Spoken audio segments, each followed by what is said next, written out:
Hello friends, this is Shefali and once again welcome back to Gyan Adda. अब से 39 days left है आप सभी की एग्जामिनेशन में। अच्छे से प्रिपरेशन करिए। इस समय आपको सिर्फ और सिर्फ दो चीज़ का ध्यान रखना है, क्योंकि 1.5 महीने से भी कम का वक्त है, सिर्फ 39 डेज़ है। सबसे पहली चीज़ जो आपको करनी है वो रिवीजन, जो भी आपने पढ़ा है, what ever, paper first and paper second, जो भी चीज़ें आपने अभी तक पढ़ी हैं वो सबको अच्छे से रिवीजन कर लीजिए। नोट्स जो आपने बनाए, मतलब शॉर्ट वाले जो नोट्स बनाए, उनसे रिवीजन करिए।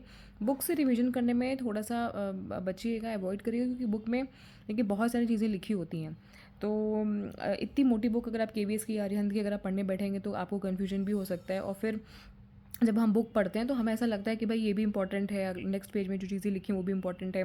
जब हम ऊपर का पैराग्राफ पढ़ रहे हैं तो नीचे कुछ कॉन्सेप्ट है तो लगता है ये भी इंपॉर्टेंट है। हर चीज़ें इंपॉर्टेंट लगने लगता है एग्जाम के टाइम, जैसे जैसे करीब आता है। तो ये बहुत ज़रूरी है कि अपने दिमाग को स्थिर करके जो भी आपने नोट्स बनाए हैं उसको अच्छे से रिवीजन करिए। आई होप कि आप सभी नोट्स बनाया होगा, क्योंकि मैं कई बार आप सभी से रिक्वेस्ट कर चुकी हूँ और समझा भी चुकी हूँ कि नोट्स बहुत बहुत ज़्यादा इंपॉर्टेंट है। तो ये मैं मान के चल रही हूँ कि आपने नोट्स बनाए, उनको रिवीजन करिए 2 बार एटलीस्ट, रात को सोने से पहले और मॉर्निंग में सुबह उठने के बाद। सिर्फ एक सरसरी निगाह से सारी चीज़ें A to Z, paper first की और पेपर सेकंड की, अच्छे से डेली बेसिस पे उसको एक बार सरसरी निगाह से देखते हुए आप चलिए। सेकंड चीज़ कि जितना ज़्यादा आप RC और DI प्रैक्टिस करेंगे उतना ज़्यादा आपकी जो 10 क्वेश्चंस हैं, यानी जो 20 नंबर है, उतना ज़्यादा आपका स्ट्रॉन्ग हो पाएगा।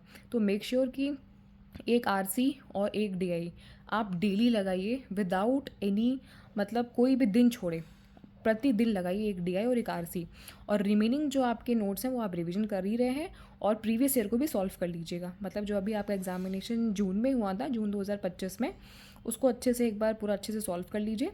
प्रैक्टिस मोड में, एनालिसिस मोड में सॉल्व कर लीजिए। एनालिसिस मोड में आई होप आपने पहले ही कर लिया होगा, अब प्रैक्टिस मोड में कर लीजिए, और दिसंबर 2024 के भी कर लीजिए। तो आप 2 साइकिल के पूरे पूरे पेपर्स को एनालिसिस मोड में आप कर चुके हैं, ऐसा मैं मान के चल रही हूँ, क्योंकि हमने पहले भी डिस्कशन किया है। अब आप उसको प्रैक्टिस मोड में कर लीजिए। तो सिर्फ और सिर्फ आपको क्या करना है, previous year question papers practice mode में कर लेने हैं। सेकंड, आपको ये करना है कि जो आपने नोट्स बनाए हैं उसको रिवीजन करना है। थर्ड, आपको DI और RC, ये 2 आपको चीज़ प्रैक्टिस करनी है डेली बेसिस पे। एक एक भी लगाएंगे तो भी चलेगा। तो wish you all the very best, अच्छे से प्रिपरेशन करिए। कोई भी डाउट होगा तो कमेंट सेक्शन आप सभी के लिए ओपन है। 9 बजे हमारे सेशंस होते हैं, जहाँ पे मैं खुद आप सभी को पेपर फर्स्ट और पेपर सेकंड कॉमर्स दोनों ही प्रैक्टिस करा रही हूँ। तो आप सभी ज्वाइन कर सकते हैं। बताते चले कि UGC नेट की कंप्लीट प्रिपरेशन ज्ञान अड्डा के इसी प्लेटफॉर्म पे मेरे माध्यम से आप सभी को पेपर फर्स्ट और पेपर सेकंड कॉमर्स कराया जाता है। तो good luck, all the very best, get success.